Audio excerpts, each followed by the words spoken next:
व्याधिरोगान् सततानुषक्तान् शेषकायं प्रसृतान् शेषान् औत्सुक्यमोहारतिदान् जघान् पूर्वविद्यायत्नोऽस्तु तस्मै ब्रह्मा स्मृत्वा युषो वेदं प्रजापतिमजिग्रहत् सोऽश्विनौतौ सहस्राक्षं सोऽत्रिपुत्रादिकान्मुनीन् तेऽग्निवेशादिकांस्ते तु पृथक् तन्त्राणि ते निरे ब्रह्मणो समारब्धाम् अत्रेयाद्येषु पूजिताम् अस्मदाचार्यपर्यन्तां वन्दे गुरुपरम्पराम् आयुर्वेदरतं वन्दे माधवाख्यं महागुरुम् आयुर्वेदामृतं सर्वं शिष्येभ्यो यः प्रदत्तवान् द्रष्टाज्ञानी दृष्टकर्मा कृतकर्मा तथैव च अध्यापको विषक्श्रेष्ठो महान् संशोधकस्तथा गुणैरेतैः समुदितैः यत्कार्यं प्रतनोति सः समुद्धर्थं हि कार्यस्य वयं न प्रयतामहे।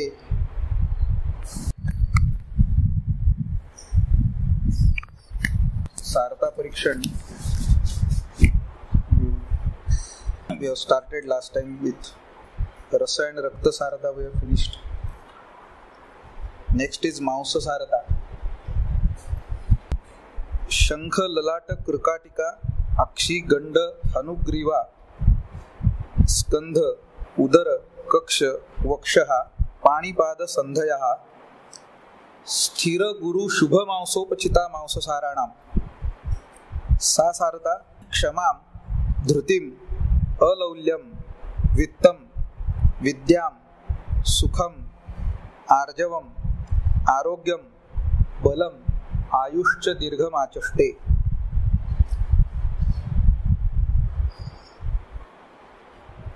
So again, a list of pratyangas given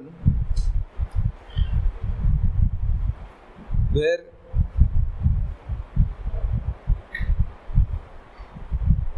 you are supposed to examine Mausa Sarata. And if the Mausa Dhatu is Sara, the Mausa will be Sthira Guru and Shubha Mausopachita. These are Visheshanas, suffixes. He is not only talking about Mausa Upachaya, Mausa being in good condition, but Sthira Guru and Shubha Mausa. So in case of all these pratyangas, the Mausa has to be examined for these three characteristics: Sthira Mausa, Guru and Shubha.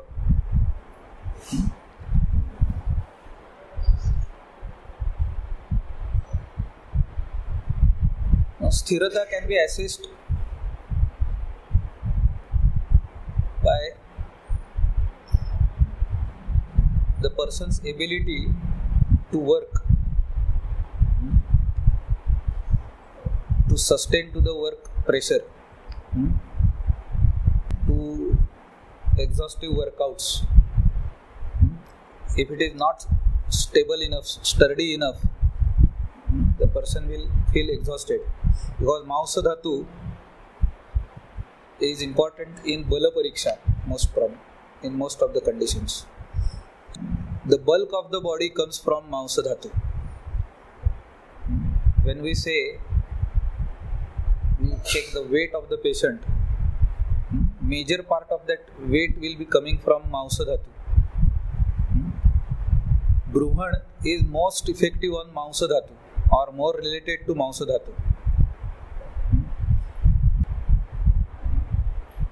At many references you will find when there is reference of Krusha in texts, it is explained by the commentator as Krushasya iti Mausa Krushasya.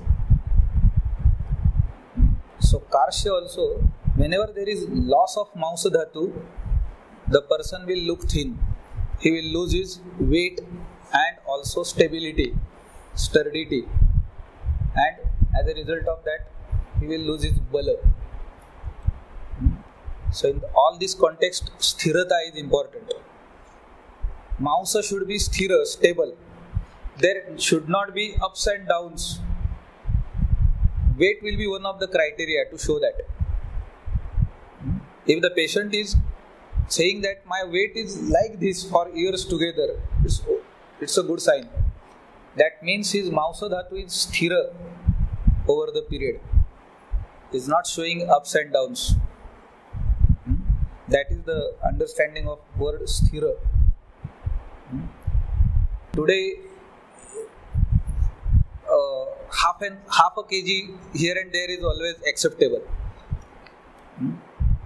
but it should not be 2-3 kgs on either side, increase or decrease. If that starts happening, the bala of the patient substantially starts showing the results of that. And there will be some diseases arising from origin of snayu. There will be snayugata vikaras more. If he starts losing weight, if he starts losing sthirata, and it also rubs on other dhatus as well. If Mausa loses its sthirata, sthairya, other dhatus also will be shaken up. Mausa to karya kai lepan. If the lep is not strong enough, not stable enough, it will not be able to protect the organs beneath it. If you see the discussion of Mausodhara Kala, Yasyam Mause Sira Snayu Surotasam Pratana Bhavanti. So branching of all these Sira Snayu is running through that Mausodhara Kala. Now if Mausadhatu is not sthira enough, what will happen? If there is asthir Mausadhatu, not stable enough, not strong enough, it will not be able to protect these organs which is supposed to be protected by Mausa due to its lepana karma. Tvacha is also one of the part of Mausava Srutas, one of the Moolasthana.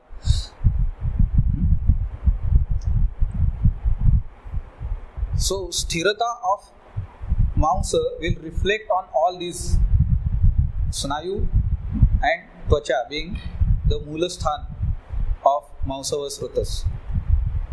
And as a result of that, because Snayu forms Sandhi also, Snayus are responsible for all the Kriya also, isn't it? Grahana, Dharana, Gamana, Hasta and Pada are considered to be Karmendriya. Grahana and Gamana are their major functions. But you will see that when Snayu Bala goes down, as a result of asthirata in Mausadhatu, it reflects on the Kriya of Snayu and then it reflects on Grahana, Gamana, Kriya. The most evident example is of Pakshavad, Rogi. When the affected side shows Sandhibandha and Snayu Vimokshana, Sira Snayu Vimokshana, the person can't hold anything in his hand, can't stand and walk with that leg. On the other side, which is non-affected part, absolutely okay. This you can see in Pakshavad, affected and non-affected sides, showing drastic difference in their Kriya. Why? Because there is Shira Snayu and Sandhibandha Vimokshana. So subsequent to the Veg of Pakshavad, it reflects on the performance of Mausadhatu, Mausadi Dhatu, and they go to Apachaya, not Upachita.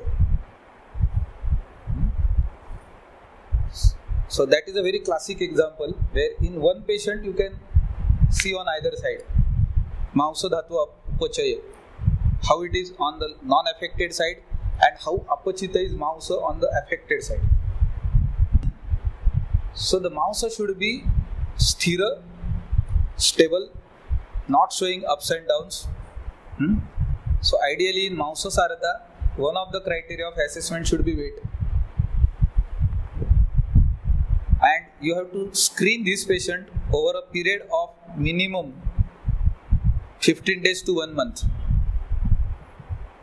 1 or 2 days will not give you the real picture, because there may not be any reflection on that in 1 or 2 days. So at least for after interval of 4 days, 5 days, you have to check the weight of the patient, and this exercise should at least go for 1 month. Then you will come to know that all the readings of weight over the month are almost identical. If they are almost identical, we can say that the mouse or whatever is sthira. This is one criteria to understand sthirata of mouse. Another criteria which you can use for upachaya also is taking measurements of different body parts and recording them, because that gives you understanding of muscle belly, whether it is deteriorating or what. At least in case of upper extremity and lower extremities.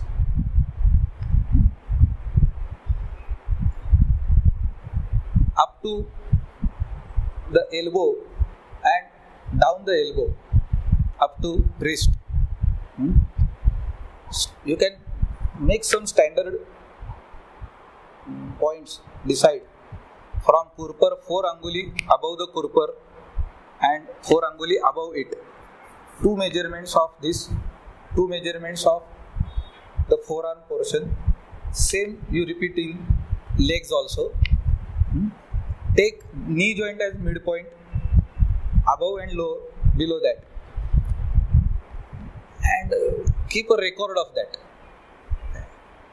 अशा प्रकारचे criteria आपण तयार करायला पाहिजेत आणि त्या पद्धतीने जर काही रेकॉर्डिंग केली and over 50-60 candidates, then we will at least come to know about something. We can analyze that data statistically also and can say something about this. ते स्थिरता आहे, गुरुता आहे का नाही, स्थिर राहते का नाही ते. Again, if these measurements are changing drastically, we can say that the mouse is not sthira. So weight is one criteria, measurements is another criteria. हे ग्रंथांनी सांगितलेले नाहीत. We have to establish them. How we can approach to this job? Just think and you will get the way. And see that you are standardizing it.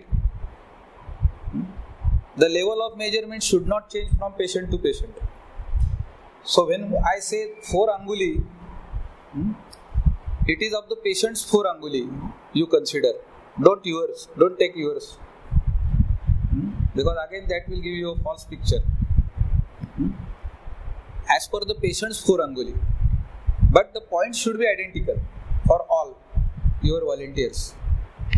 And if we go that way and record and see that there is no substantial change, a change of 1 or 2 millimeter always can be taken as neglected, can be. But on and all average, the measurements are stable, weight is also stable. So these 2 criteria we can apply at least.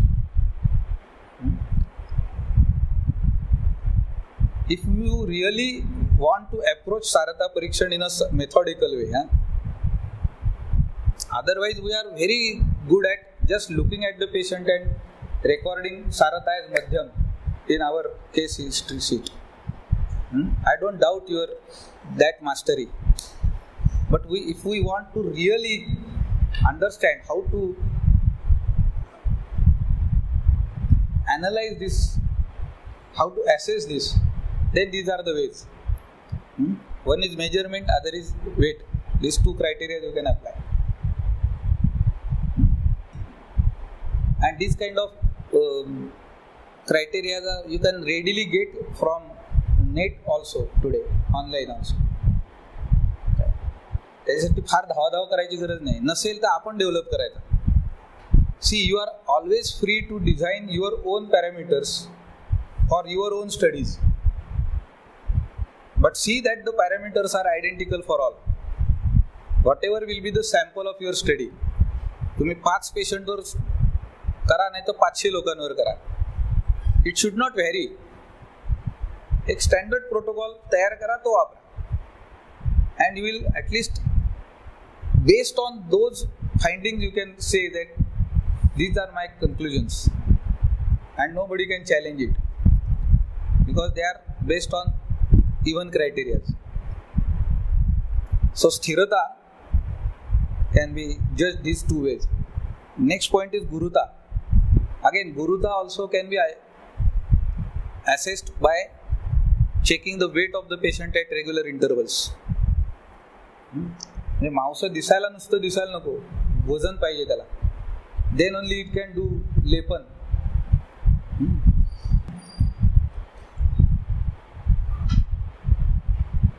म्हणजे तुम्ही जर वल्मिक वगैरे झालेलं बघितलं, ते दिसायला असं मस्त दिसतं, एक काठी त्याच्यात मारली की भुसकन सगळी माती खाली पडते. काय उपयोग तुझा? It has to be sturdy enough ना. त्यामुळे माती जी तुम्ही झाडांना लावता वगैरे ती सुद्धा पुरेशी निबिड लागते. उगाच पातळ चिखल घालता का, त्याच्यात राहील का झाड? ते वृक्षारोपण ज्यांनी केलंय त्यांना अनुभव असेल, किंवा जे ज्यांच्या घरी बागा विगा आहेत अशा प्रकारच्या, तर त्याला गुरुता लागते. हा गुण पृथ्वीचा गुण आहे, लक्षात घ्या. गुरुता हा गुण पृथ्वीकडून येणारा गुण आहे. जे मांस आहे ते चांगलं वजनदार दिसायला पाहिजे, असायला हवं. Many times the weight of the person is not matching with his gait. एक सिंपल हे असतो काय, आता आत्ताच्या मॉडर्न मेडिसिनच्या क्रायटेरियाज प्रमाणे you can get a chart also. काय बॉडी मास इंडेक्स येतात ना हल्ली, ते चार्ट सुद्धा यूज करू शकता की त्याच्यामध्ये हाईट प्रमाणे बॉडी वेट किती पाहिजे हे सांगितलेलं आहे. You can use that as a guideline. किंवा आपल्या वेईंग मशीनच्या बरोबर सुद्धा एक चार्ट येतो, लो गेट, मिडल गेट आणि हेवी फ्रेम प्रमाणे. Small frame, middle frame, heavy frame त्या माणसाची, त्याप्रमाणे वेट किती असायला पाहिजे, उंची किती, वेट किती, याचा एक साधारण ॲव्हरेज असतं. दिस इज ऑल्सो शोईंग गुरुता. आता त्याच्या खाली आहे एखादा माणूस, टॉल आहे 6 फूट आणि वजन 40 किलो. What will be your inference? बाबा वेट वाढव, otherwise will not sustain, because it has to be in proportion with the height. हे सांगायला काय ग्रंथ पाहिजे प्रत्येक वेळी? म्हणजे पुरेशी गुरुता, गौरव जर नसेल तर how you are going to hold your body? मग इतकं हलकं वजन असतं की लोक पक्षासारखे उडू सुद्धा शकतील. 30 किलो, 32 किलो असे सुद्धा बघण्यात आहेत माझ्या. तेव्हा गुरुता पाहिजे, which will keep you on the ground and not allow you to fly. इतकं लागू नको. It should be at par with your height, at par with the body frame. तेवढं पुरेसं वजन असणं आवश्यक आहे. म्हणजे ते मांस जे आहे ते स्थिर आहे, गुरु आहे, अशा 2 गोष्टी निश्चित झाल्या. तिसरा क्रायटेरिया सांगितला आहे शुभ. म्हणजे अशुभ मांस असतं, असू शकतं. अशुभ याचा अर्थ काय त्याला सांगायचंय की it has to be in shape, looks to be in shape, attractive looking, ओबडधोबड नको.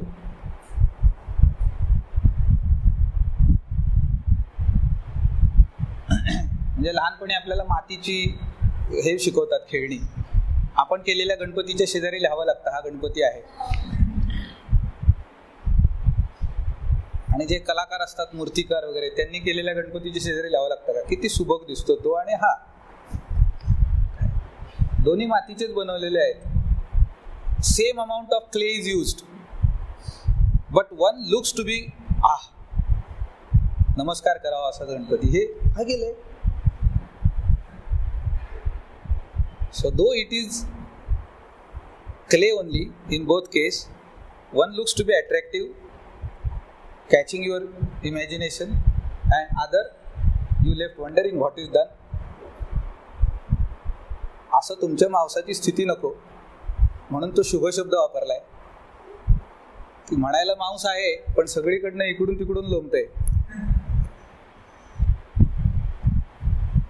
Do that mouse will provide strength and length sufficiently? Can it make the asthi to hold this body properly? कारण त्या मांसाच्या आतमध्ये धातू आहे अस्थि, त्याचं काय आहे धारण. All these dhatus, they complement each other with their functioning. Otherwise the body will not work, isn't it? If you have seen a construction of a building, the columns and pillars, beams, they are reinforced within by metal rods, and then they are filled with concrete, and there are certain measurements in place to mix that concrete in, because they will be having sand. तर खडी असणार, त्याला काय म्हणायचं, रबल्स म्हणायचं, काय नाही रबल्सला वेगळा म्हणतात, असो कळलं. आणि cement and water. But proportion of these 4 ingredients, individual proportion varies from structure to structure. It will be different for column, different for beam, different for slab, and then the building will stand erected. आता जर त्याच्यात एखादा नवखा शिरला आणि ते पातळ माल करून घातला त्यांनी, तर काय होईल, वरनं घालतोय खालनं बाहेर सगळा.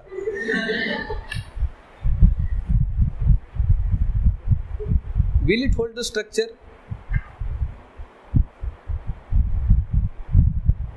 बऱ्याचदा ते स्लॅब घातल्यानंतर असे झोळ येतात बघा त्याला, आणि मग नंतर तेवढा भाग फोडून पुन्हा घालावा लागतो. Otherwise the building will not remain strong. It has to last its life ना. काय असेल 15-20 years, तेवढी तर टिकली पाहिजे. काय असे बऱ्याचदा होतात गोष्टी, शेवट येतात, कंटाळा करतात, तिथं पातळ माल घालतात. तो पातळ माल घातला की काय होतं, असं झोळ येतो आणि मग नंतर तो फोडूनच काढावा लागतो. बाकीचा सगळा स्लॅब असा दिसतोय आणि इकडं असा झोळ. How it looks. हे आहे शुभ. काय म्हणायचे शुभ ते बघा.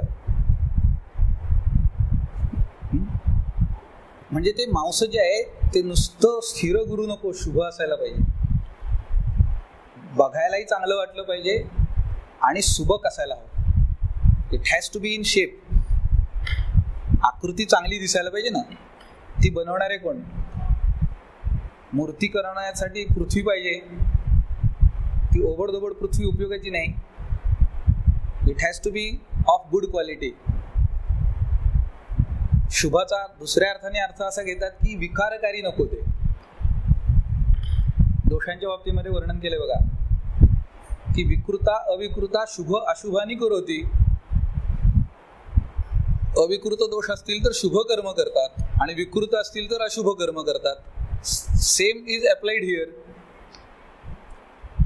इफ मांस इज हॅव्हिंग सम प्रदोष,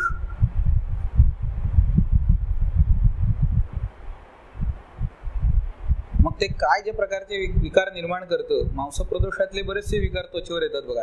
तिलक, आलक, नेच्छ, व्यंग, बघायला बरं वाटत नाही. पेनफुल कंडिशन्स असतात असं नाही, but it looks ugly. It doesn't look good. एखाद्या गोऱ्यापान मुलीला इथं गालावरती एकच तीळ असणं सौंदर्य वाढवतं, पण गालावर तीळच तीळ असणं, शी विल बी वरीड ना. She will see a doctor. सांगा, तिथं गळ्याकडे अशी साखळी आहे तिळांची. At older age it's okay, पण लग्न व्हायचंय अजून आणि दागिना घातलाय काय असं लांबून वाटतंय. जवळ बघून गेल्यावर अहो तिळांची माळ आहे, कसं दिसतं. म्हणजे हे मांस शुभ म्हणायचं का मला सांगा. इट इज शोईंग प्रदोष लक्षणात. धिस मांस cannot be taken up as शुभ. शब्द का वापरलाय बघा. स्थिर गुरु आणि शुभ मांसोपचिता मांस साराण. आणि मग आता हे कुठं कुठं बघायचं, शंख, ललाट, शंख टेम्पल्स हे मर्म आहे, याही अर्थाने त्याची तपासणी करा. आणि ते तिथे मांससारता तपासायला सांगितली. इथे स्थिर गुरु आणि शुभ मांस पाहिजे. कुठल्याही पिक्चरमध्ये व्हिलन जेव्हा गोळी मारायची असते त्यावेळेला लावतो ती इथं लावतो, नाही ते इथं. व्हिलन्सला सगळ्या मर्मस्थानं माहिती असतात, कुठे मारायची गोळी. गोली मार भेजे में म्हणल्यावर इथं, कारण हे शंख आहे, हे स्थपनी आहे. उगाच तो इथं धरतो का गोळी, मारो का गोळी. तो बरोबर बसलेला असेल, तो म्हणेल अरे इथे ठेव रे, कहा पकडताय, तुझे उतना भी अकल नहीं, किसने विलन बनाया. These are points. काय शंखमर्म हे मर्म आहे, लक्षात घ्या. ललाट काय, आतमध्ये शिरक कपाल आहे काय, पण त्याच्यावरती पुरेसा लेप असायला पाहिजे. अगदीच असं आतमध्ये गेलेलं कपाळ, खप्पट, हे अशुभ लक्षण मानलं जातं. कशा अर्थाने, लाईफच्या दृष्टीने. Person will not be long lived काय, त्यामुळे ते आकारात दिसायला पाहिजे. अगदी असं चपट कपाळ आतमध्ये गेलेलं असं दिसू नये. त्याचा अर्थ हा आहे की इथं मांसाचा लेप कमी. हा लेप काही खूप लिबिड नसेल असं नाही, कारण आतमध्ये शिरक कपाल आहे, पण दिसायला पाहिजे चांगलं. आमच्याकडे असं मानलं जातं की ती सटवाई जी आहे ती इथं येऊन कपाळावरती आमचं नशीब लिहून जाते. तिला लिहायलाच काही नाही कपाळावरती, काय लिहिणार बाई, आतमध्ये खप्पडी झालेले कपाळ, लिहिलं तरी उरायचं नाही. तसं नको व्हायला ना. किंवा लेप किती असणार आहे ते लक्षात घ्या. डायरेक्ट हाड नको लागायला. जर असा बारीकसा ट्रॉमा जरी झाला तरी शंख मर्माघाताची लक्षणं आली, इतकं ते एक्सपोज नको. सांगण्याचा मुद्दा आहे, it should not be vulnerable to smallest of traumas, so it has to have sufficient मांसलेप. त्याच दृष्टीने शंख ललाट घातलेत. कृकाटिका हा पॉइंट जो आहे, ग्रीवा आणि शिर आणि मध्य शरीर यांचा मीटिंग पॉइंट मर्म असतं, ते कृकाटिका मर्म आहे. तो पॉइंट आहे तो. या मन्या पृष्ठवंशाच्या दोन्ही बाजूला असतात. इथंही बघा ही मांस मर्म आहेत, यांचाही मर्म म्हणून उल्लेख आहे. आणि इथंही मांस तपासायचे, कारण बहुतेक वेळा आघात होतात ते इथे होतात. It will protect, if the लेप is good enough, it will protect the sushumna which is running through the kasherukas. त्यासाठी, कारण कसं असतं की जिथे जॉईंट होतो ना तिथे थोडासा विकनेस असतो, लक्षात घ्या. ही अशी मान आहे आमची मन्या, आणि हा इथून खाली मध्य शरीर सुरू होत आहे. या जंक्शनला मार बसला तर डॅमेज जास्त होणार आहे. आणि बहुतेक वेळा माणूस आपटताना असा आपटतो, तसं लो बॅक आहे. These are common points. Wedge shape fracture तुम्ही जर पेशंट्स मध्ये बघितली तर ती D10, D11, D12 ला होतात, कारण ते डोर्सल व्हर्टिब्रे जिथं संपतात तिथंच होतात बघा. मधलाच D3, D4 झालाय असं नाही होत. नेम धरून मारल्याशिवाय नाही होणार.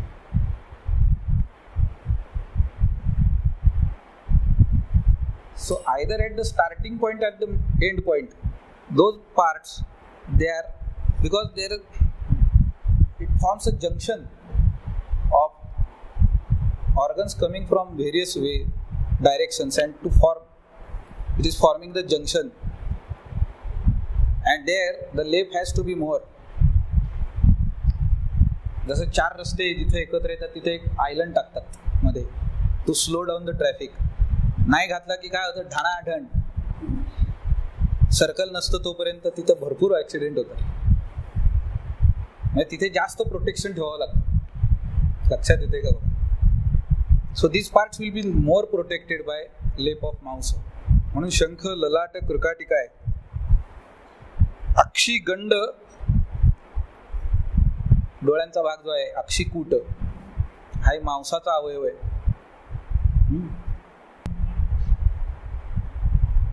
मांसाच्या क्षयामध्ये मांसे अक्षग्लानी गंडस्फिक शुष्कता संधिवेदना आले. जिथे जिथे ब्रुहण कमी झालेलं असेल तिथे तुम्हाला डोळे पहिले आत गेलेले दिसतात बघा, खोल गेलेले. 2-4 दिवसाचा अतिसार, छर्दी, ज्वर सुद्धा माणसाकडे बघितलं की काय रे बरं नव्हतंस का, तुला कसं कळलं, नाही डोळे आत गेलेत. आणि त्याचं वजन काढा, त्यावेळेला त्याचं वजन सबस्टेन्शियली कमी झालेलं असतं. हादरतो, अरे 4 दिवसात 3 किलो कमी झालं, बापरे. हा सार्वदैहिक परिणाम आहे मांसधातूवर लगेच दिसणारा. नेत्र इज वन ऑफ द, नेत्र गोलक हा जो अक्षिकूट आहे आपला, खोबणी, हा सगळा अवयव आहे तो मांसाचा अवयव आहे. पांडूमध्ये सुद्धा बऱ्याचदा हा अवयव वरनं तुम्हाला निदान होऊ शकतं, कारण तो मांसाचा अवयव आहे. पांडू हा फक्त रक्तधातूचा विकार नाही आणि रसवाहाचाही नाही. नाही तर मग पुढे रक्त तत्वल्प रक्त मेदस्को नसतं आलं. कामलेमध्ये तस्य पित्तम अश्रुम मांसम दग्ध्वा रोगाय कल्पते असं आलंय. कामाला म्हणली की रक्त एवढंच असतं डोक्यात, पण मांस नसतं. मग त्वचा का पिवळी होते, म्हणजे मांसावरती पण अवयवावर विकृती जाते ना. So we need to focus on these parts of the body. अक्ष आहे गंड, हा गंडास्थी हा जो आहे, इथलाही लेप चांगला पाहिजे. म्हणून मराठीत म्हणतात गालफाड बसली. गालफाड बसणं म्हणजे हे आत जाणं. हा हे आत गेलं की हा गंडास्थी दिसायला लागतो. पुरुषांच्या मध्ये नक्की दिसतो. म्हणून गाल गोबरे ठेवणं आवश्यक असतं. लहान मुलांचे अगदी नवीन असतात तेव्हा खूप गोबरे असतात बघा.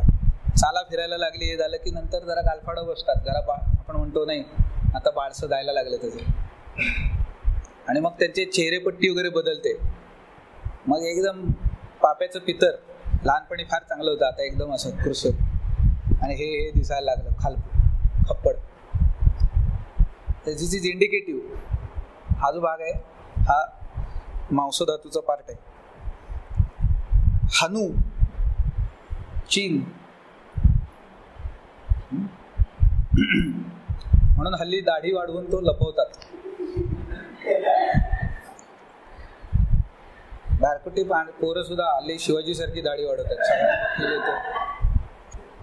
नवीन लेटेस्ट ट्रेंड आहे तो, की अशी मोठी दाढी एवढी वाढवायची आणि ती बटन स्टार्टची बुलेट घेऊन फिरायचो. म्हणजे माणूस एक पोचली पण रणगाडा चालवतो. ती जर का कुठं बंद पडली बुलेट तर मग ढकलायला 4 माणसं बोलवावी लागतील पैसे देऊन, कारण ह्याच्याने काय ढकलणं होणार नाही. ताकदच नाही ना तेवढी. जे आहे ते फक्त बाह्य सौंदर्य, शोकेस मधलं. उपयोग काय त्याचा. तर हा जो भाग आहे हा इथं लेप चांगला पाहिजे. तर ते मांसाचं लक्षण, मांसासारथीचं लक्षण आहे. ग्रीवा, मान बगड्यासारखी नको, उंचीला बगड्यासारखी असली तरी भरीव दिसली पाहिजे. बगड्यासारखी अशी अशी अशी अशी नाचते अशी नको.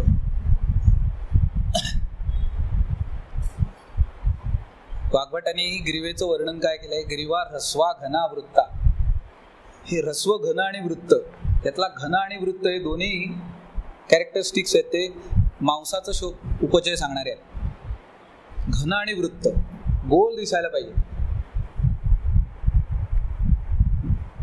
नाही तर इकडच्या नीला, मन्या, मातृका सगळं शारीर शिकवता येईल असं दिसायला नको.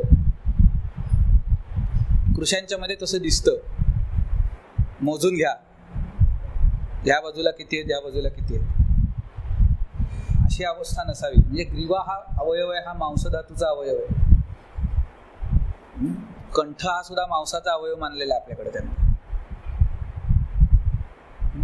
तेव्हा ग्रीवा आहे, तिथलं सुद्धा मांस हे स्थिर, गुरु आणि शुभ. चांगली डौलदार मान हे सौंदर्याचं प्रतीक मानतात आपल्याकडे. यातली किती प्रतीक सौंदर्याच्या प्रतीकात आली ते बघा. हनवटी सुद्धा सौंदर्याच्या प्रतीकात येते का नाही? हा गालांचा भाग, डोळे, आणि हे सगळे मांसाचे अवयव आहेत. म्हणजे शुभ मांस असणं किती आवश्यक आहे सौंदर्याच्या दृष्टीने.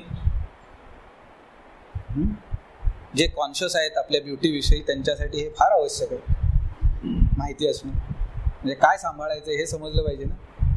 तेव्हा ग्रीवा एक त्यातला अवयव आहे. स्कंध,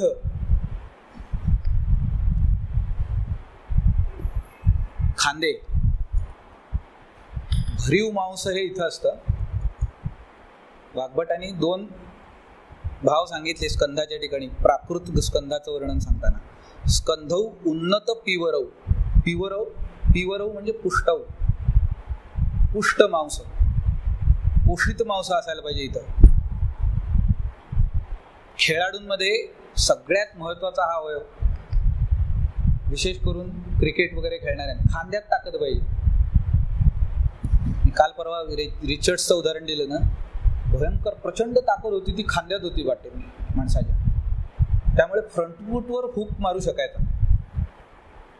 जे क्रिकेट खेळतात त्यांना डिफिकल्टी माहिती असेल. फ्रंटफूटवर हुक मारणं किती अवघड असतं. पण असा पुढे जायचा आणि ठक्कन मारायचा इथं. पण डुकरी ताकद खांद्यात होती माणसाच्या. आणि त्याचे खांदे जर तुम्ही बघितले तसा व्ही शेप होता. फोटो बघा म्हणून सांगतोय, कळतील तुम्हाला काय आकृती असू शकते. आपल्याकडे कटीला सिंहकटी म्हणतात.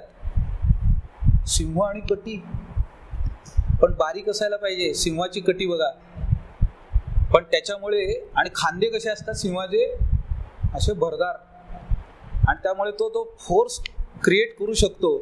जेव्हा सावजावर धडक घालतं तेव्हा from where it is coming, from here. खांदे भरदार असतात. पुढचे पायांचे आणि खांद्याची रचना जर सिंहांची बघितलीत तुम्ही तर ती भरदार असते, आणि मागे बारीक असते कटी. म्हणून उपमा सिंहकटी म्हणून देतात. सौंदर्यात मध्ये दिलेली येणारी उपमा आहे ही. आणि खांदे भरदार असायला हवेत. स्कंध हा अवयव मांसाचा आहे, म्हणून मांसशोष बऱ्याचदा इथं रिफ्लेक्ट होताना दिसतो. संधिबंध विमोक्षण असं जेव्हा पक्षवादामध्ये होतं, ह्या खांद्याच्या स्नायूचं लवकर होतं बघा. असा ड्रॉप शोल्डर असा फिरायला लागतो तो. हा खांदा बरा असतो बरोबर, असा काटकोनात दिसायला पाहिजे ना. हा कसा दिसतो, असा दिसतो फॉलिंग. आणि हातही त्यामुळे इथपर्यंत खाली आलेला असतो. हा वर असतो इथं हात. हे जे गेट्स दिसतात, दिस इज इंडिकेटिव्ह ऑफ मांस धातू दुर्बलता इन स्कंध प्रदेश. तेव्हा हा जो स्कंधांचा भाग आहे हा कंप्लीट. आणि मग अंशसंधी आहे. मानेपासून हा जो भाग आहे जोडणारा अंशसंधीला, दिस इज स्कंध, has to be strong. And then अंशसंधी, शोल्डर जॉईंट.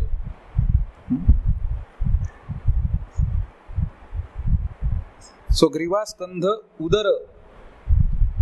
उदर सुद्धा मांसासारखेचा अवयव म्हणले. अगेन लेपन should be good enough. Thickest skin is available over abdomen and flat muscles. त्याला पृथू स्नायू म्हणले आपल्याकडे. पृथू स्नायू, पसरट स्नायूंचे प्रकार बघा. त्याच्यात पृथू स्नायू आहेत ते सगळे उदरामध्ये आहेत. All the organs in udara, in koshtha, they are loosely arranged. कारण त्यांच्यामध्ये डायजेशनची प्रक्रिया चालू आहे, काहीतरी हालचाली घडणार आहेत. एकदम टाईट ठेवून उपयोग नाही,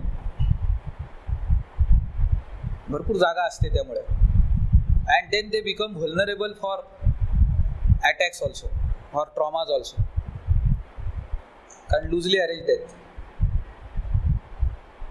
So they are protected with extra layer of मांसधातू. म्हणून आपल्याकडे काही काही शब्द उगाचच बदनाम झालेले शब्द आहेत मराठीमध्ये. गणपतीच्या वर्णनामध्ये तुंदिल तनू म्हणतात. तुंदिल तनू म्हटलं की लोकांना वाटतं लंबोदराचं वर्णन आहे. नाही, तुंदिल तनू हे चांगलं वर्णन आहे. चांगली टोन्ड बॉडी. वाईट कशाला असेल? गणपती देव आहे आपला, त्याचं इतकं वाईट वर्णन आपण करू? गाण्यात आहे ना तुंदिल तनू, तर ती टोन्ड बॉडी अपेक्षित आहे. ते जे मांस आहे it is toned, properly toned, so doesn't look ugly. जरी आपल्याकडे लंबोदर पितांबर असं म्हणलेलं असलं ते गणपतीचं वर्णन, तरी शेटासारखी अशी लोंबणारीच हे दाखवतात का? नाही. लंबोदर म्हणजे बिगर उदर, हे मांस धातूचं प्रतीक आहे, लक्षात घ्या. We take it in a wrong way. कोणाही पोट पुढे आलेल्या माणसाला आपण लंबोदर म्हणतो, तसं नाहीये. ते विकृत लंबोदर आहे, प्राकृत नव्हे.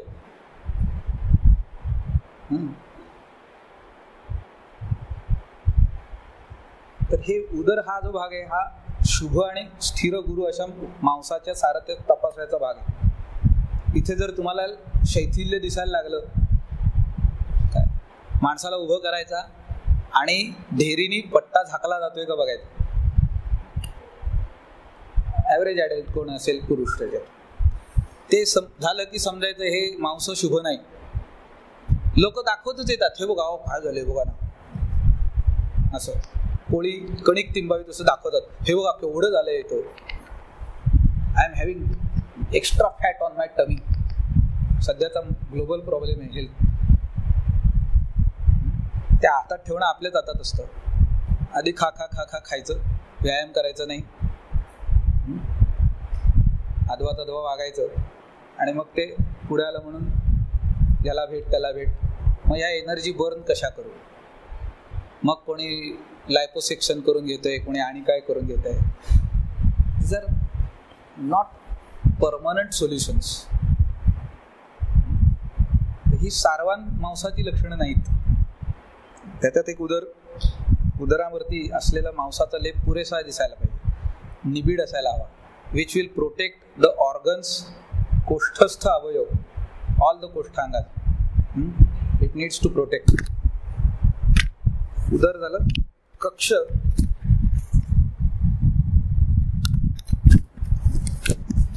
आर्मपिट्स, हाही अवयव मांसाचा अवयव आहे.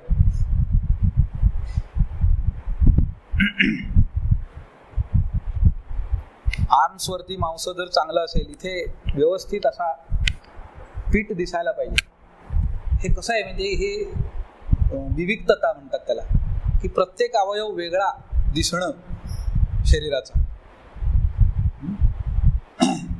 व्यायामाच्या लाभांमध्ये एक लाभ आलाय बघा, विभक्त घन गात्रत्व. विभक्त गात्रत्व आणि घन गात्रत्व व्यायामात उपजायते. विभक्त म्हणजे काय? व्यायामाने दोन्ही हात आणि दोन्ही पाय माणसापासून वेगळे होत नाहीत, तर ते त्याच माणसामध्ये वेगळे वेगळे दिसतात. नाहीतर बऱ्याचशा स्थूल रुग्णांची परिस्थिती अशी असते की मनगट शोधावा लागतं. कोपर बघा, कोपर कुठं आहे तुमचं, बघू बरं. सगळी कणिक बाजूला केल्यानंतर कुठंतरी कारण एवढं लंबन झालेलं असतं की त्या दंडावरचं जे मेद असतो त्यांनी कोपर झाकलेला असतो. कोपरावरच्या मेदानी पार झाकत झाकत झाकत मनगट झाकून टाकलेलं असतं. मेदच हुकडे गेला कोपर कुणीकडे, अशी परिस्थिती होते. तर हे विभक्त गात्रत्व नाहीये, because all the body parts are not recognisable separately, they have to be ना.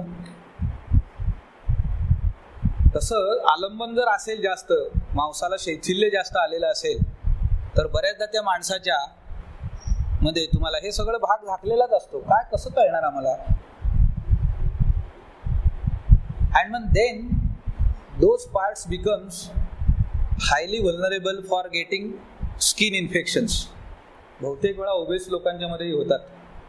Those who are not obese you will not find this. ही विविधता पाहिजे ना.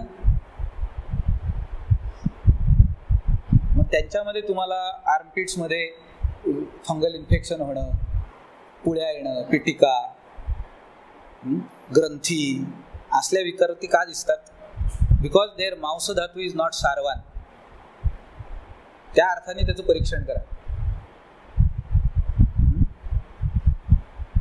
Don't only look for hairs under arm, but for these things also.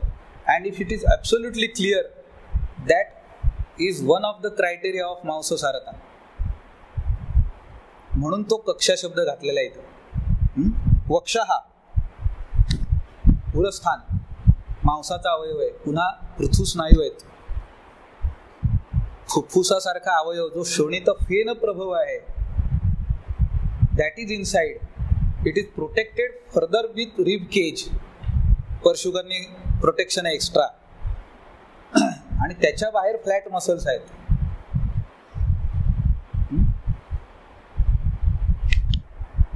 वक्ष कसं असावं? कफाच्या प्रकृतीमध्ये वर्णन काय केले बघा. पृथु पीन वक्षा, पृथु आणि पीन वक्षा, पसरट आणि पुष्ट असं दिसायला पाहिजे. भरदार छाती आणि रुंद.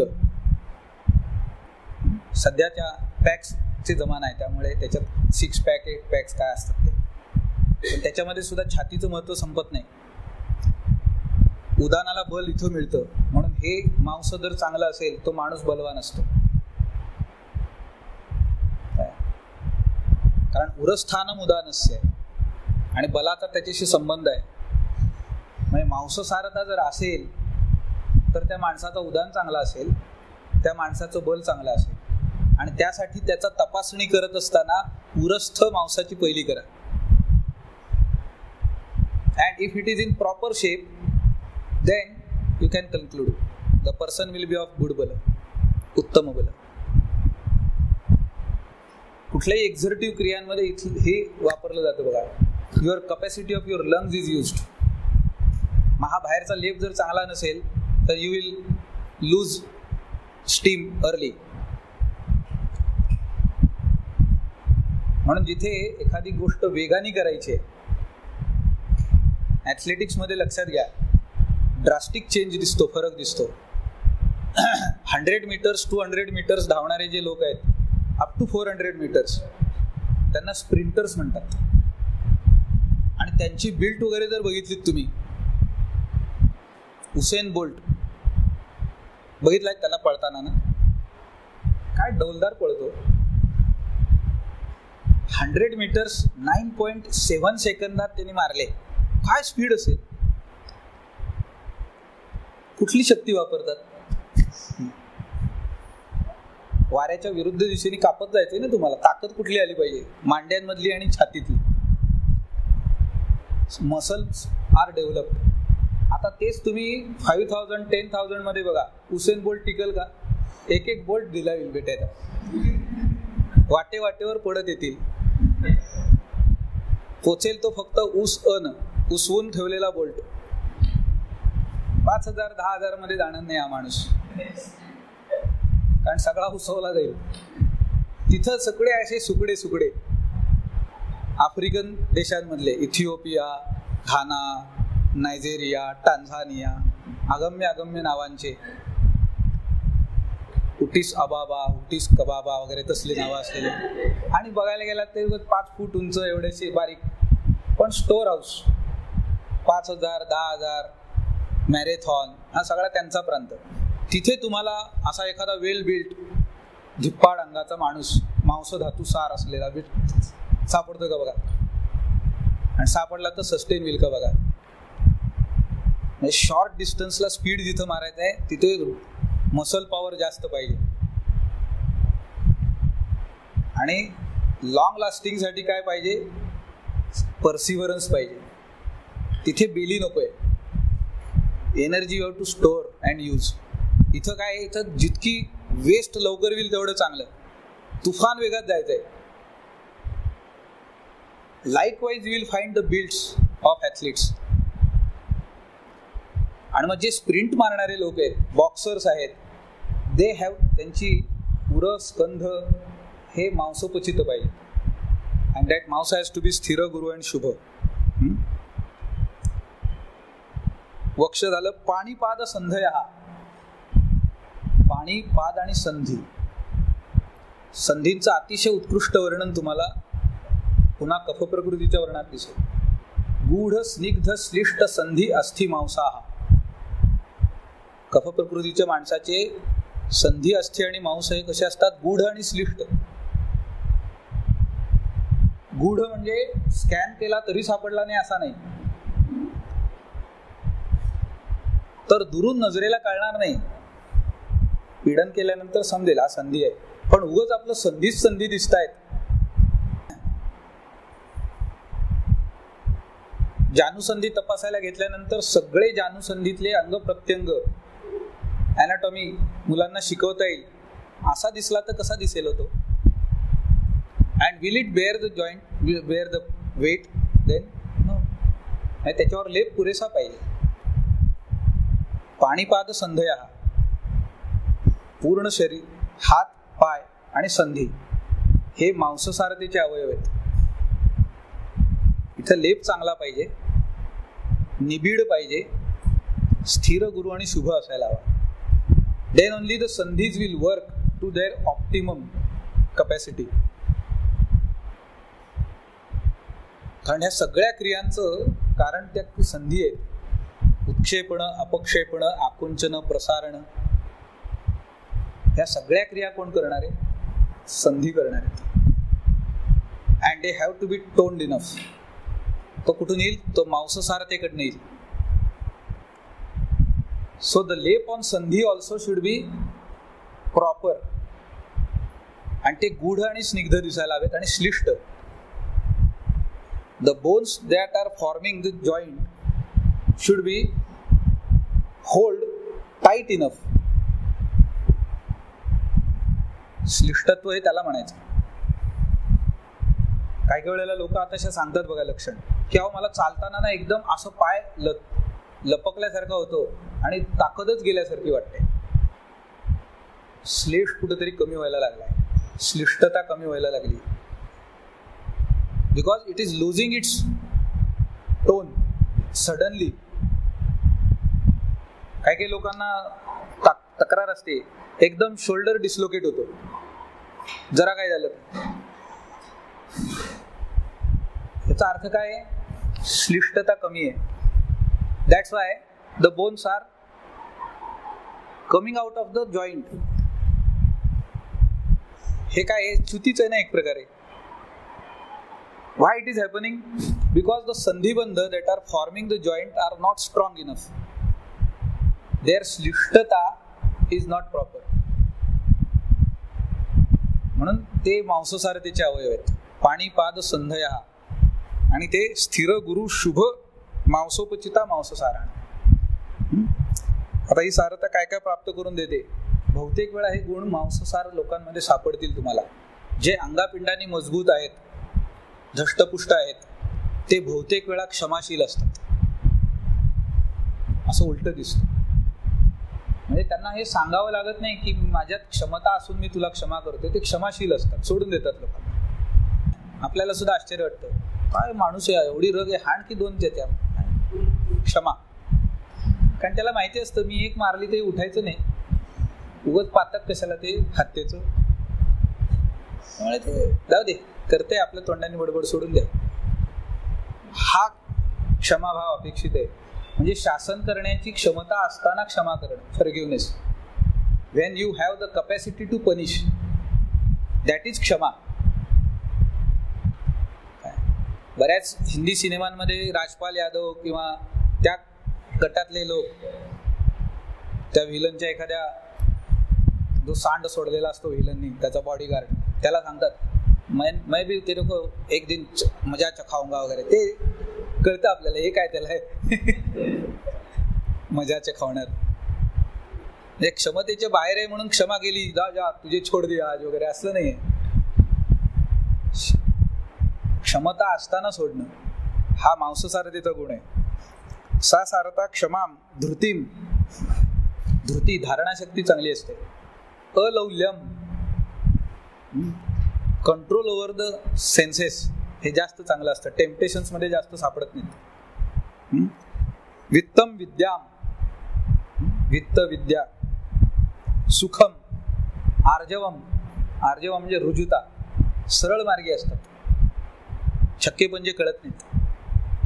त्यामुळे बऱ्याचदा फसवले जातात. दे आर नॉट कनिंग. स्ट्रेट फॉरवर्ड असतात. आपलं काम बरं आपण बरं, कोणाला उगाच त्रास देणार नाहीत. आरोग्यम बलम आयुष्य दीर्घम आचष्टे. आरोग्य बल आणि दीर्घ आयु ही त्यांना प्राप्त होते.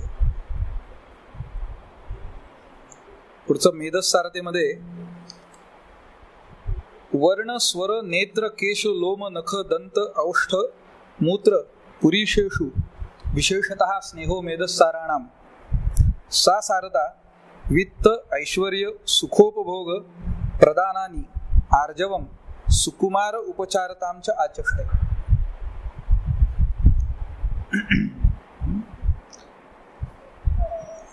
Now if you see the situation of Med is very delicately poised in the order of dhatu. On either side there are 3 dhatus. Rasa rakta mamsa on one side, अस्थि मज्जा शुक्र on other side. आणि मेध बरोबर मध्ये आहे. त्यामुळे complete जर तुम्ही बघितलं धातू परिणामाचा बॅलन्स आहे तो मेधावर आहे. It is like fulcrum. Kolatkar सरांचं म्हणणं होतं की तो फलक्रम आहे धातू परिणमनाचा. त्यामुळे मेधाच्या उपचयामध्ये किंवा परिणमनामध्ये एवढा जरी फरक झाला धातूंवरती रिफ्लेक्शन यायला सुरुवात होते. And it is very delicate part of in धातू ऑर्डर. आणि कार्य काय आहे स्नेहन. बंधू निर्माण करणं, स्थैर्य देणं हे स्नेहाचं कार्य आहे. दोन गोष्टींना जोडून ठेवणं. स्नेह शब्दच तसा तयार झालाय. स्नेह स्नेह तेवा कफाशी साधर्म्य सांगणार आहे. श्लिष आलिंगने. तर दोन गोष्टी जोडून ठेवणं, बाइंडिंग टुगेदर, हे स्नेहाचं कार्य असतं. ते कार्य मेध करतो. आणि त्यामुळे मेधाच्या सारथेमध्ये प्रधान लक्षण आणाल ते स्नेहच आलं. आणि तो कुठे कुठे बघायचा ते त्यांनी भाव सांगितले शरीरातले. इफ स्नेह at all these particular places is normally working, normally functioning, showing normal signs, then that person can be taken as मेधसार. ते कोणकोणचे आहेत? वर्ण, वर्णाच्या ठिकाणची स्निग्धता. तो स्नेह कसा तर विशेषतः स्नेह हा मेधसारा.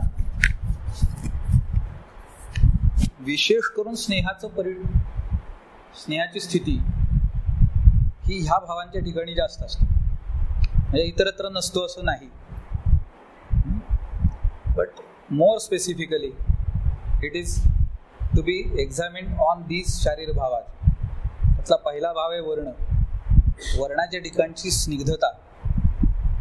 आता स्निग्धता याचा प्रत्येक वेळी अर्थ ऑइलीनेस असा घेऊ नका. स्नेहाचं ऑइलीनेस हे एकच कर्म नाही.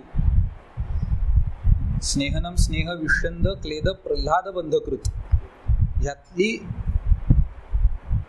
वेगवेगळी कर्म वेगवेगळ्या ठिकाणी स्नेह प्रकट करेल. काही ठिकाणी स्निग्धता दिसेल, काही ठिकाणी क्लेद दिसेल, काही ठिकाणी बंध दिसेल, काही ठिकाणी विषंदनातून प्रकट होईल, काही ठिकाणी स्निग्धतेतून प्रगट होईल. म्हणजे आपल्याकडे आपमहाभूताचाही गुण स्नेह सांगितलाय, पण पाणी ऑइली असतं का?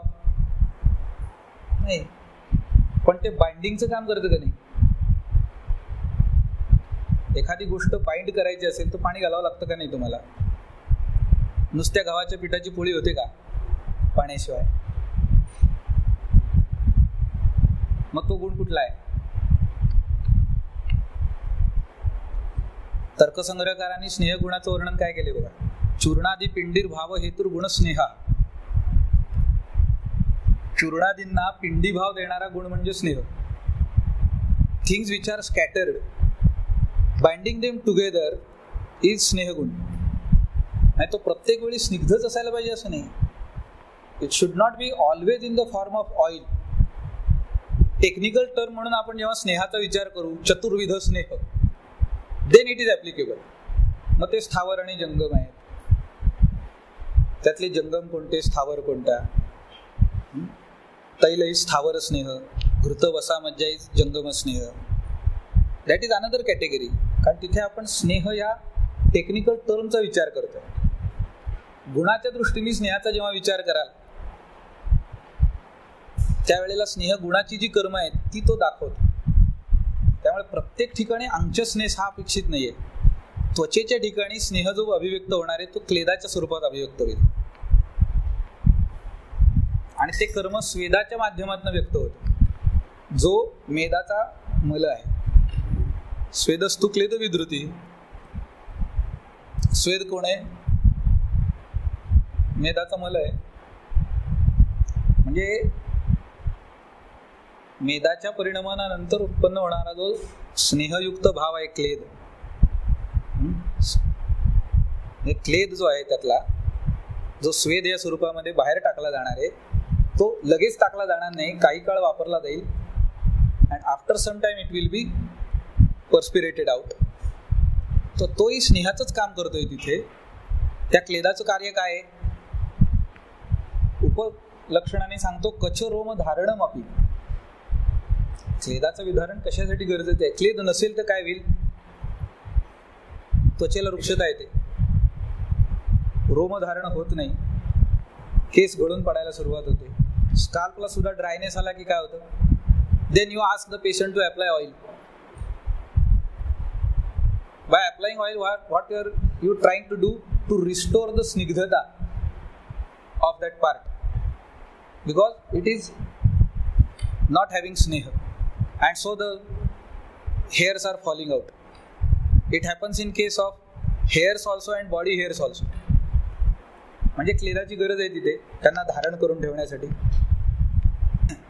जसं पाण्याच्या अभावी झाडं गळून पडू शकतात, मरून जाऊ शकतात, तसंच आहे ना हे. म्हणजे तिथे जो स्नेह अभिव्यक्त होतोय तो क्लेदाच्या स्वरूपात अभिव्यक्त होतोय and it is keeping the skin moist and protected from the outer environment. हे कार्य आहे तिचं. म्हणजे तो एक असा मध्ये लेअर सारखा काम करतो.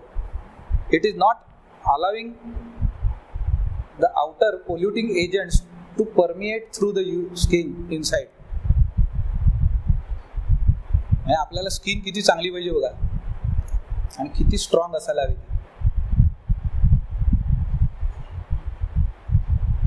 ज्यांचं ते आरोग्य चांगलं असतं त्यांना ती स्किनची इन्फेक्शन वगैरे दिसत नाहीत.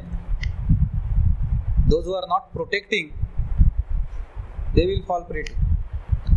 हे त्या तिथल्या क्लेदाचं कार्य आहे.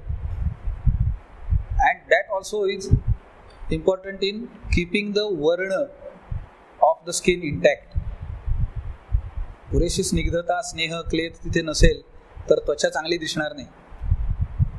म्हणून स्वेदाच्या विकृती दिसायला लागल्या की त्याचं रिफ्लेक्शन तुम्हाला वर्णावर गेलेलं दिसतं.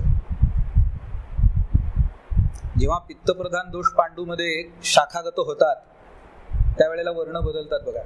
त्वची वर्णान पृथक विधान, वेगवेगळे वर्ण येऊ शकतात. पांडुत्वम तेषुच्या अधिकम म्हणून त्याला पांडू म्हणतो आपण. पण तो कशाची हानी करतो? वर्णाची. आणि सेकंड फेज मध्ये ती पांडूची संप्राप्ती जेव्हा गंभीर होते तेव्हा ती अल्परक्त मेदस्त्व निर्माण करते. आणि द पर्सन स्टार्ट्स लुकिंग निस्सार अँड श्लथेंद्रिय, पेल दिसायला लागतं.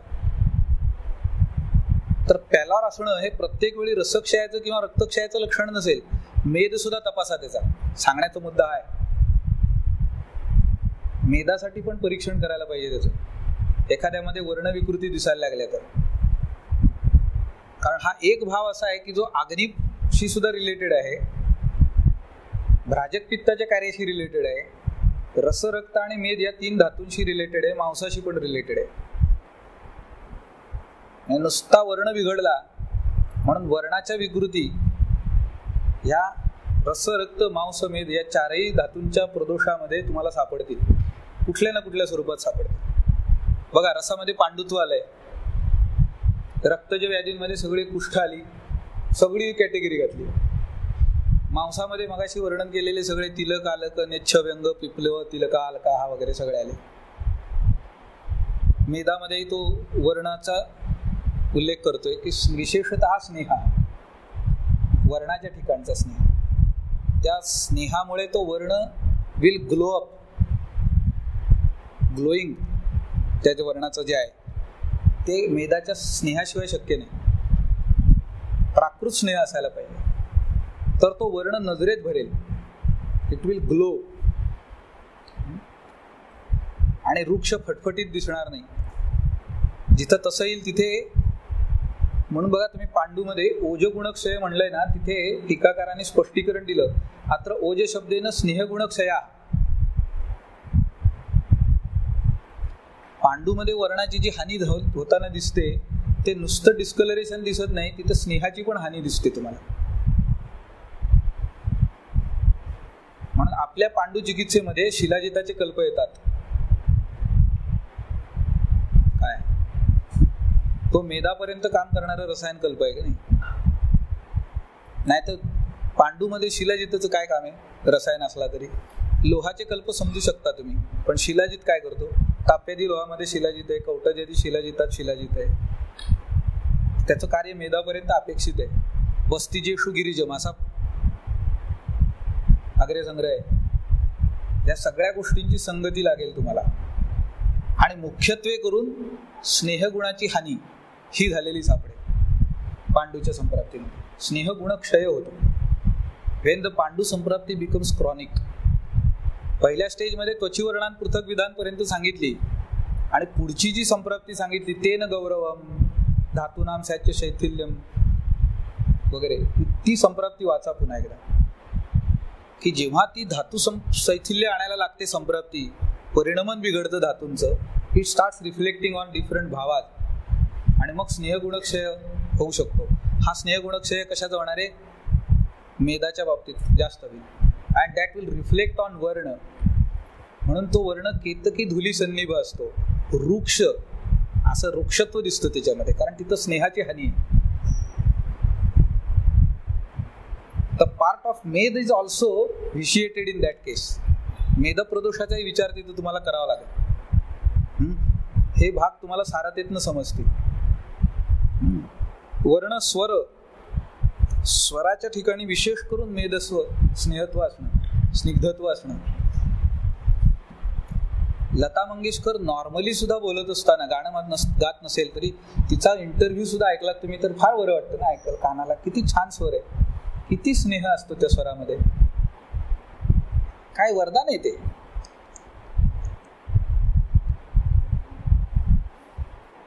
पण हेच भाग्य राजकारण्यातल्या बऱ्याचशा लोकांच्या नशिबी नाही आहे बघा. त्यांचे आवाज कसे वृक्ष राठ बोलतायत का कानात ओरडतायत कळत नाही आपल्याला. असे आवाज ऐकत राहावं असं नाही वाटत. मागच्या पिढीमध्ये प्राचार्य शिवाजीराव भोसले त्यांची व्याख्यानं जर कुठे युट्यूबवर वगैरे मिळाली तर ऐका तुम्ही. नुसती ऐकायला सुद्धा इतकी प्रसन्न वाटतात ना.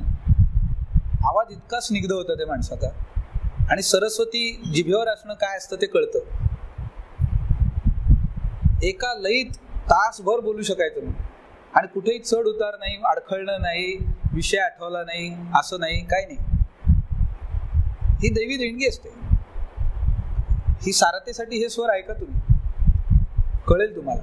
ह्या वयामध्ये सुद्धा लता मंगेशकर, आशा भोसले यांचे आवाज, त्यांनी गायलेलं गाणं एकदा त्यांनी गायलं की ते गाणं मानदंड होऊन जातं का, आणि तो जपलाय त्यांनी. असणं आणि जपण्यात फरक आहे. असलेली गुणवत्ता उधळलेली लोक भरपूर आहेत बघण्यात. सुरेश वाडकरांचा आवाज एक स्निग्ध आवाज आहे बघा, राठ नाही, भीमसेन जोशींचा नाही म्हणतायत तसा. त्या आवाजाला उंची चांगली आहे, नाद गंभीर हे आहे, खोली आहे चांगली, पण स्निग्ध म्हणतायत गटातला नाही म्हणतायत. पण हे ह्या लोकांचे आवाज ऐकलं की असं छान कानात थोडंसं तूप घातल्यासारखं वाटतं. स्निग्ध स्वर आहेत आणि ते मेंटेन्ड आहेत.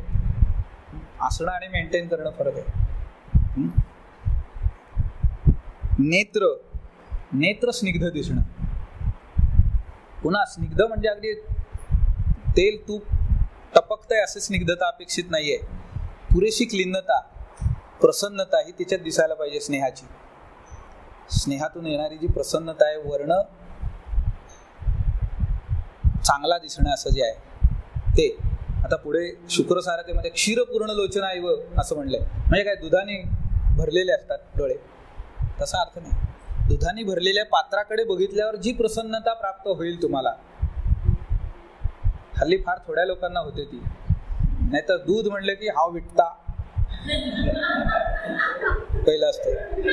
त्यांच्यासाठी हे उदाहरणही आज दुर्दैवी ठरेल नाही का. काय सांगून उपयोग आहे. आम्हाला बरोबर बरं वाटतं दुधाच्या भांड्याकडे बघितलं की प्रसन्न, स्वच्छ, शुद्ध, सत्व असं फील येतो.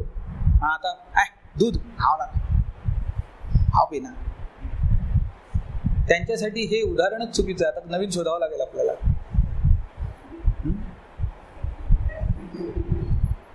तसं हे नेत्रातला स्नेह, स्नेहच खात नाही तर नेत्रातून कुठून येणार. पहिली स्नेहाला सुट्टी असते आणि बहुतेक वेळा असं सापडेल ज्यांची सुट्टी असते त्यांच्यात मेद बिघडलेला असतो. परीक्षण करून बघा. जे स्नेहापासून फटकून राहतात त्यांच्यामध्ये मेदाच्या विकृती सापडतात. And those who are taking it in adequate quantity you will find they are more stable in मेदपचन. काय मेदाचं डायजेशन चांगलं असतं त्यांचं. फटकून राहू नका त्याच्यापासून, नाही तर हे भाव कुठून उत्पन्न व्हायचे बघायचे. काय आहारातच स्नेह नाही, मेदामध्ये कुठून यायचा. सो नेत्र, केसातला स्नेह हा मेदाचा भाव आहे. पुन्हा आजच्या काळामध्ये without the use of cosmetics हे बघावं लागेल. काही गॅरंटी नाही तर लोक हल्ली ते कलप लावून ते घोड्याचे केस आणि माणसाचे केस एकच झालेले असतात. राठ नुसते. म्हणजे त्याला पोनी टेल का म्हणतात ते सगळ्या अर्थाने सार्थ आहे.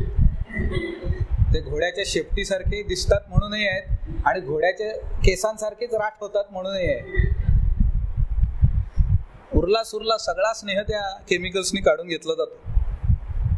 का उरायचं. आणि मग ते राठ होतात सगळे. नॉर्मल मेदाचं सारता जर चांगली असेल तर काहीही न करता ते केस स्निग्ध राहिले पाहिजे. विशेषतः स्नेह हा मेदसारा. शिरोभ्यंग नॉर्मली करणं अपेक्षित आहेच, पण ते करून सुद्धा लोकांचे काही काही वृक्ष राहतात. मेदाचं पचन जर चांगलं असेल, मेदसारता असेल, तर in spite of that they will remain silky, not oily. केसातला स्नेह हा कसा प्रगट होणार आहे लक्षात घ्या. सिल्की होईल, ऑइली नाहीत. ऑइली होणं अपेक्षित नाही, सिल्की राहणं अपेक्षित आहे. सुळसुळीत. जाहिराती पुरतं का विना केसात असं बोटं फिरवल्यानंतर ती खाली आली पाहिजेत, मध्येच अडकून नकोत राहायला.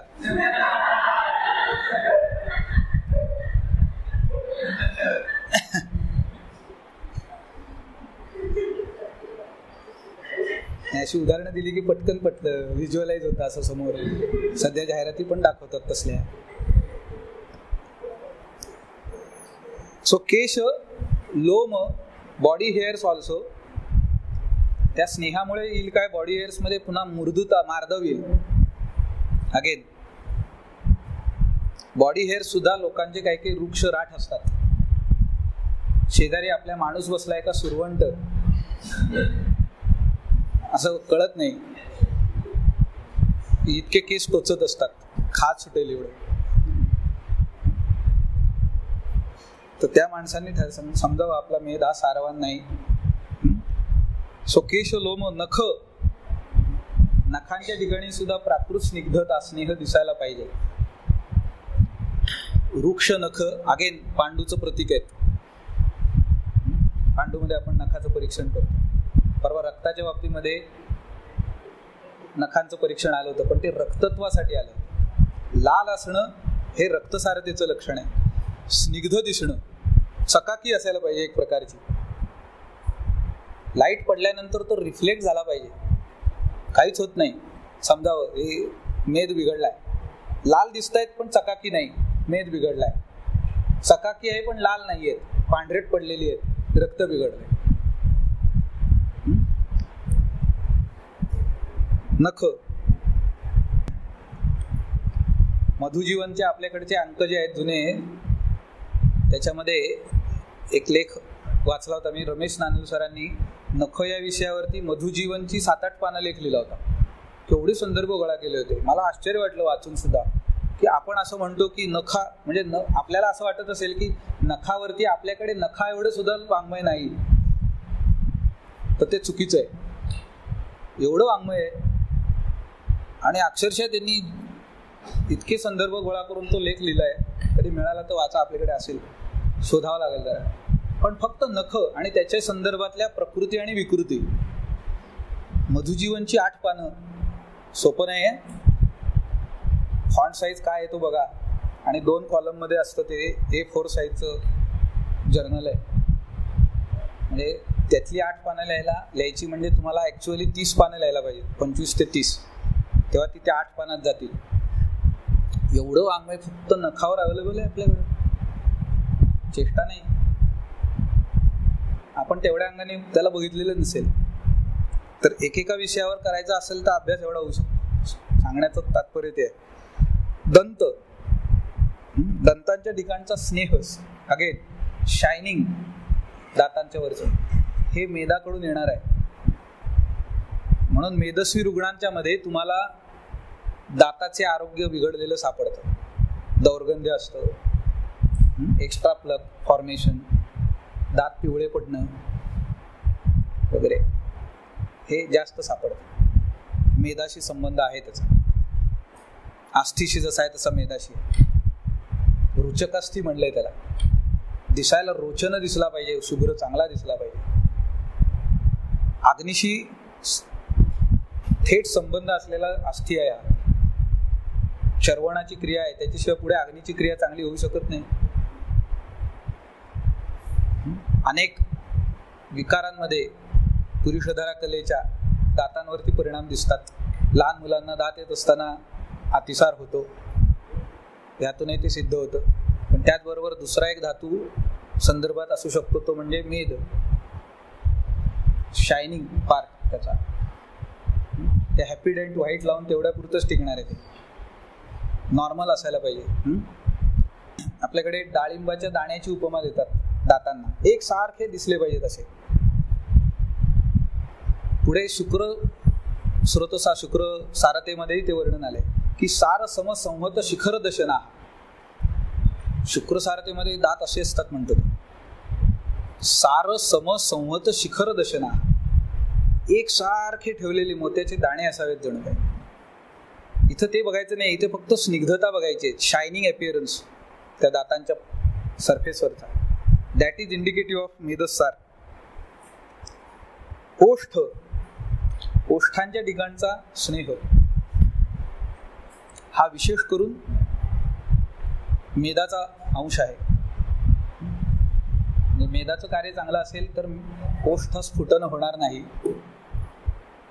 ओष्ठस्फुटनामध्ये आपल्याला मांसधातू बरोबर मेदाचाही विचार करावा लागेल. ओष्ठाचा संदर्भ आपल्याला रक्तसार तेथे आला होता. रक्तसार, आरक्तता दिसणं आवश्यक आहे. दुसरा धातू आला मेद, म्हणजे स्फुटन वगैरे होतं ओष्ठांचं. तुम्ही जर ग्रंथोक्त कोपामधले वगैरे काही योग बघितलेत तर त्याच्यामध्ये सर्जरस आणि मधुच्छिष्ट लोध्र आणि यष्टी मधू घालून लावायला द्यावं अशा प्रकारचे योग आलेत. म्हणजे काय प्रमोट करतात? स्नेह प्रमोट करतात, तिथे स्निग्धता प्रमोट करतात, which is lost over that part. अभ्यंतर प्रयोगामध्ये आपल्याला मेदाचा विचार करून स्नेह द्यायला पाहिजे त्याला, आणि त्याने तो करेक्ट करता येईल आपल्याला. सो ओष्ठ मूत्र पुरुषेषु. आता मूत्र पुरुषांमध्ये स्नेह म्हणजे कसा? मगाशी म्हणलं तसं क्लेद या स्वरूपात अपेक्षित आहे.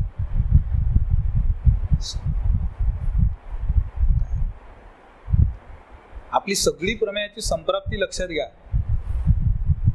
ती विकृतीच्या स्वरूपामध्ये त्यांनी असं सांगितलं की हा सगळा क्लेद आहे तो मूत्रत्वेनं परिणमयती आणि बस तिथून बाहेर जातो.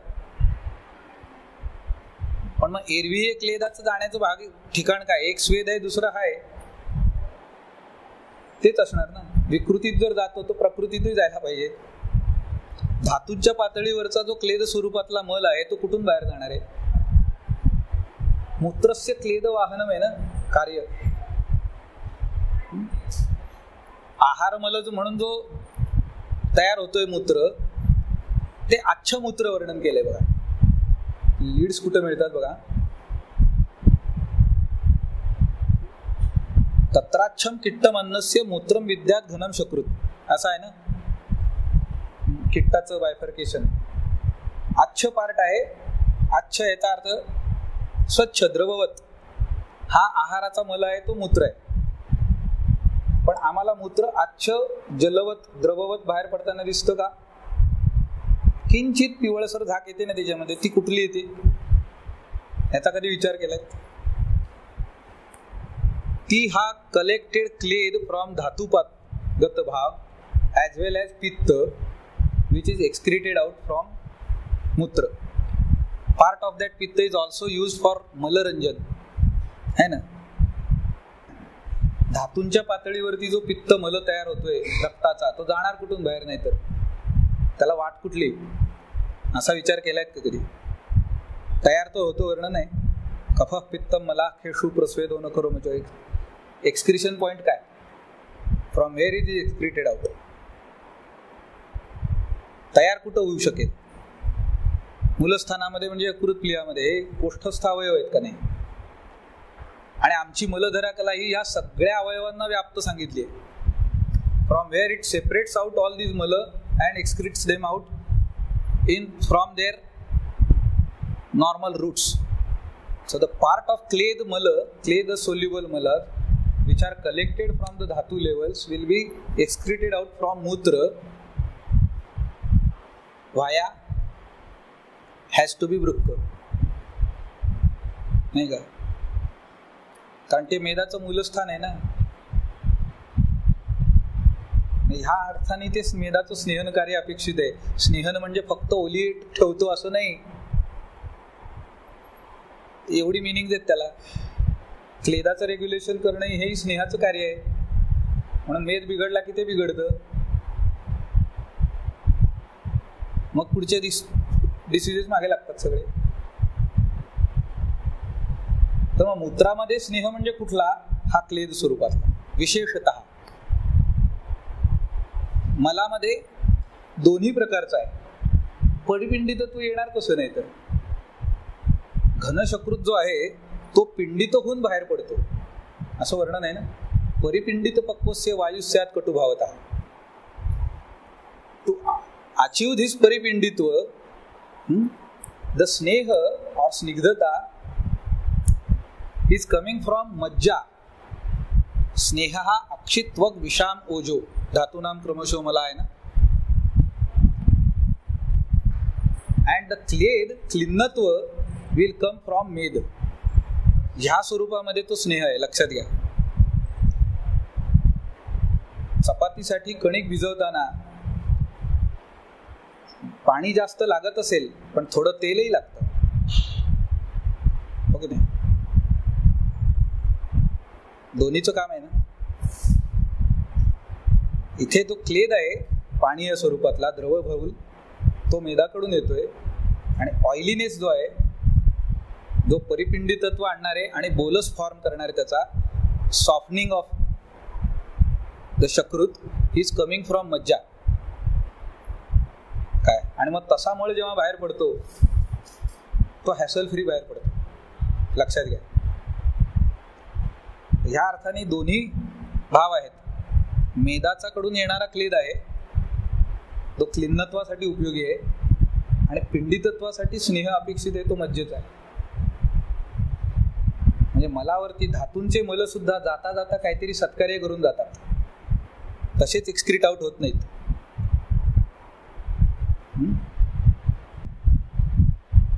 अशा पद्धतीने ते शारीर समजून घ्या. मग ह्या सारतेचाही संदर्भ लागेल. हे जर सगळं सारखं असेल तर सारता दिसेल.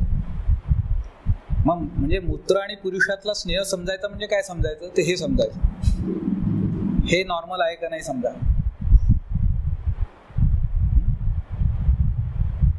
आणि मग ही सारता काय करते, वित्त ऐश्वर्य सुखोपभोग प्रदानानी, वित्त ऐश्वर्य सुखोपभोग प्रदान करणारी आहे. आर्जवम रुजुता इथं पण असते. मांसमेध हे मृदू धातू आहेत, त्यामुळे सरळ मार्गी, जास्त वाकड्या शिरणार नाहीत. ते वाकडेपण कठोरपण वगैरे ते अस्थित घुसेल, नंतर कळेल. इथं नाही. ते सुकुमारोपचारता आचष्टे, हा एक महत्वाचा भाव असतो मेधातला. सुकुमार उपचारता, सगळे उपचार जे आहेत ते सुकुमार, अत्यंत डेलिकसी असते मेधाची, त्यामुळे जास्त हार्श ट्रीटमेंट सहन होत नाहीत. हे लक्षात ठेवून चिकित्सा करायच्या मेधसारतेमध्ये.